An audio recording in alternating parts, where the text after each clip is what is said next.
అందరికీ నమస్తే అండి.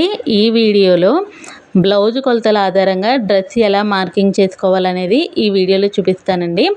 కొంతమంది ఆది డ్రెస్ సరిగ్గా లేదు అనుకునేవారు ఇలా బ్లౌజ్ కొలతల ఆధారంగా కూడా డ్రెస్ అనేది కటింగ్ చేసుకోవచ్చండి. చాలా ఈజీగా 5 నిమిషాల్లో కట్ చేసేసుకోవచ్చు.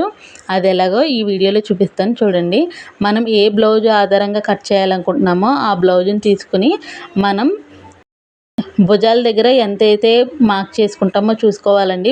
ఈ బ్లౌజ్కి 5.5 ఇంచులు వచ్చింది నాకు. ఆ 5.5 ఇంచులకి 1 ఇంచు కలుపుకొని ఈ భుజం దగ్గర 6.5 ఇంచులు అనేది మార్క్ చేసుకున్నానండి. ఇప్పుడు చంక భాగం కోసం 6.5 ఇంచులకి 1 ఇంచు అంటే 7.5 అవుతుంది. 7.5 ఇంచులు ఇంకొక అర ఇంచు పైన భుజాల దగ్గర ఖర్చు కోసం కలుపుకొని 8 ఇంచులు మార్క్ చేసుకుని ఇలా రౌండ్ షేప్ ఇచ్చేస్తే చంక భాగం అనేది వచ్చేస్తుందండి. ఇప్పుడు చెస్ట్ పై భాగం, బ్లౌజ్కి చెస్ట్ పై భాగం ఎంత ఉందో కొలుచుకోవాలండి. నాకు 8.5 ఇంచులు వచ్చింది. ఆ 8.5 ఇంచులకి ఇంకొక 1 ఇంచు కలుపుకొని 9.5 ఇంచులు మార్క్ చేసుకొని 2 ఇంచులు సైడ్ ఖర్చు కోసం పెట్టుకోవాలండి. ఇప్పుడు చెస్ట్ కింద భాగం అంటే మన బ్లౌజ్కి నడుము పట్టి ఏదైతే ఉందో అది ఎంత ఉందో కొలుచుకోవాలండి. నాకైతే 8 ఇంచులు వచ్చింది.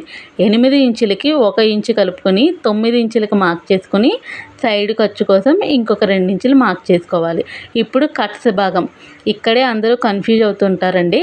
ఈ కట్స్ కోసం పైనుంచి కింద వరకు నేను ఇలాగా 20 ఇంచులకి మార్క్ చేసుకున్నానండి. పైనుంచి కింద వరకు 20 ఇంచులు మార్క్ చేసుకుని ఇక్కడ నాకు సీట్ భాగం అనేది 10.5 ఇంచులు వచ్చిందండి. 10.5 ఇంచులు అంటే 9.5 వచ్చింది. దానికి 1 ఇంచు కలుపుకొని 10.5 మార్క్ చేసి సైడ్ కట్స్ దగ్గర 1 ఇంచ్ మాత్రమే మార్క్ చేయాలండి. పైన మనం ఖర్చు కోసం చెస్ట్ పై భాగం దగ్గర కింద భాగం దగ్గర 2 ఇంచులు పెట్టాం కదా అని కట్స్ దగ్గర కూడా 2 ఇంచులు పెట్టకూడదండి. ఏ సైజు వారికైనా కూడా 1 ఇంచ్ మాత్రమే పెట్టుకోవాలి. చాలామంది బిగినర్స్ ఇక్కడే తప్పు చేస్తుంటారండి. కట్స్ దగ్గర 1 ఇంచ్ మాత్రమే పెట్టాలి. అలా స్ట్రైట్గా కట్స్ దగ్గర నుంచి కింద వరకు కూడా స్ట్రైట్గా ఒక లైన్ గీసేసుకుంటే సరిపోతుందండి. అంతే. ఇప్పుడు కస్టమరు బ్లౌజ్ ప్రకారం కుట్టమన్నప్పుడు సీటు దగ్గర కొలత ఎంత పెట్టాలి అనేది మీకు ఏమన్నా డౌట్ ఉంటే కస్టమర్ దగ్గర ఒక సీట్ దగ్గర మాత్రం కొలత తీసుకుని పెట్టుకుంటే మీరు కట్స్ దగ్గర ఈజీగా సీటు భాగం అనేది మార్క్ చేసేసుకోవచ్చండి.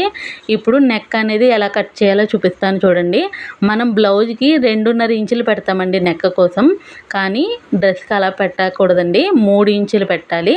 ఇక్కడ 3 ఇంచులు, ఇక్కడ 3 ఇంచులు. నేను నెక్ కోసం 6.5 అంగుళాలు పొడవు పెట్టుకున్నానండి. ఇలా బాక్స్ షేప్ తీసుకుని అందులో నేను రౌండ్ నెక్ పెట్టుకుంటున్నానండి. కావాలంటే మీరు ఏ మోడల్ కావాలంటే ఆ మోడల్ పెట్టుకుని ఇలా ఈజీగా డ్రెస్ అనేది కటింగ్ చేసేసుకోవచ్చండి. ఇంకొకటి, మనం బ్లౌజ్కి ఫ్రంట్ పార్ట్ లోతు తీస్తాం కదండి చంక భాగంలో, డ్రెస్కి కూడా ఖచ్చితంగా లోతు అనేది తీయాలండి. కొంతమంది లోతు అనేది తీయరు. ఖచ్చితంగా డ్రెస్కి లోతు అనేది ఒక 1/4 ఇంచు ఖర్చుతో మనం డ్రెస్కి ఇలా తీసుకోవాలండి. బ్లౌజ్కి ఏ విధంగా అయితే తీస్తామో అలా తీస్తే ముడతలు అనేవి రాకుండా చాలా నీట్గా పర్ఫెక్ట్గా చంక భాగం అనేది వస్తుందండి. మీరు నేను చెప్పిన విధంగా చేసుకుంటే చాలా ఈజీగా డ్రెస్ అనేది కటింగ్ చేసేసుకోవచ్చు. మీకు ఎక్కడైనా ఏదైనా డౌట్ అనిపిస్తే నాకు ఒక కామెంట్ చేయండి.